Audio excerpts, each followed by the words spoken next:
Good evening, everybody. Today I'll be talking about COPD exacerbation. Um, as y'all may know, COPD is a heterogeneous disorder, non-reversible. Most people get this disorder over the years from excessive smoking, air pollutants, or like in my area, there's a lot of chemical plants where people work in and are exposed to a lot of toxins in the air um, that damage their airways. Um, COPD normally causes some hypertrophy of the mucus glands that produce excessive mucus production, blocking those airways, and also the emphysema going on that basically collapses the alveoli and makes them useless. Um, Usually, these patients uh, come in complaining of shortness of breath that's been going on for a little while. A productive cough with yellowish phlegm, greenish phlegm sometimes. On arrival to the ED, most of the time these patients are um, they have some labored breathing going on, nasal flaring, some retractions going on. They might be diaphoretic. Uh, if patients are not able to tolerate high flow oxygen, they're just not getting any better. They're still working to breathe. We usually try a BiPAP. Um, to help them move the air. Sometimes it's more of a ventilation problem, not really an oxygenation problem. Most of the time, it's both, though. Um, Hopefully, these patients come into the ED alert to us. Sometimes these patients have been short of breath for so long that their CO2 is just off the roof and come in unresponsive, already intubated. Hopefully, it doesn't get that far. Um, like I said, the BiPAP machine is just not working for them after the high flow oxygen. The next thing to do is just intubation. Um, well, while people are at the ED, we also give them some breathing treatments. Normally, they're a little different from the ones they have home. The ones we provide are dual nib treatments, albuterol treatments. We also hook them up with some steroids, help that inflammation. We position them the right way. Some people prefer to be in the tripod position.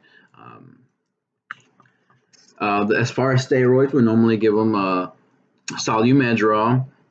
Sometimes people are just short of breath and hypertensive just from being, their body working so hard. Sometimes we get them on a nitroglycerin drip um, to open those airways and help with the hypertension. If they're not hypertensive, sometimes a magnesium drip will work for them, along with the breathing treatments, the BiPAP, oxygen. Um, uh, and if needed to be, people have to be intubated sometimes.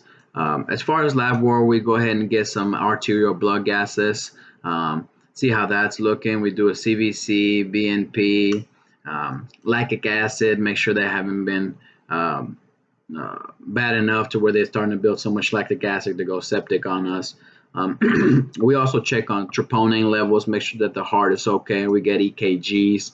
Uh, Depending on the patient's complaints, sometimes they complain of chest pain with breathing. We go ahead sometimes and run D-dimers on them to make sure, see how that looks. Obviously, we get chest x-ray. If needed to be, we get the CT scan to rule out PE. Some people are not able to get the contrast for the CT, so due to just kidney failure that probably comes from their COPD. If that's the case, we go ahead and get a VQ scan, which is just a nuclear study that uses other nuclear isotopes to be able to tell if there's a PE in the lungs. We also go ahead and get some blood cultures, just in case a patient is septic. Uh, Based on their lab work, sometimes we even give them antibiotics because they might be developing a respiratory infection just due to all the mucus production that they've been having on for so long. Usually, these patients are in their late 50s and up. Um, Usually, smokers. Unfortunately, most of these people smoke over a pack a day. Um, We usually do 2 sets of troponin levels and EKGs just to make sure that the patient hasn't changed. We also get another set of ABGs from aside from the initial one, just to see if the interventions that we've been doing for these patients are working for them. Obviously, the patient's condition, you're going to be able to see it yourself. It's gonna improve, but that doesn't always mean anything. That's why we get the ABGs to make sure those um, interventions we've been doing are working for the patient. Sometimes after people been on the BiPAP for a while and being able to blow that CO2 and their lungs are more clear after the Solumed or after the steroids, sometimes we can go ahead and put them on O2 after the BiPAP and slowly wean them down. Usually that doesn't happen in the ED. That probably just happens upstairs in the once they get admitted to the hospital. Um, some of these people come in saying that they've been feeling short of breath because their diuretics are just not working. Usually these patients are also have heart failure. That's the reason why we get a chest X-ray and make sure to rule out anything like that happening. The goal for these patients going home is obviously stabilize them, make sure that they follow their regimen at home. That being their medication compliance, cutting back on the smoking. Most people don't do that.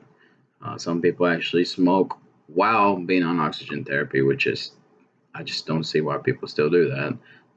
Um, Try to make sure that they've been following their medication therapy, which normally includes steroids at home.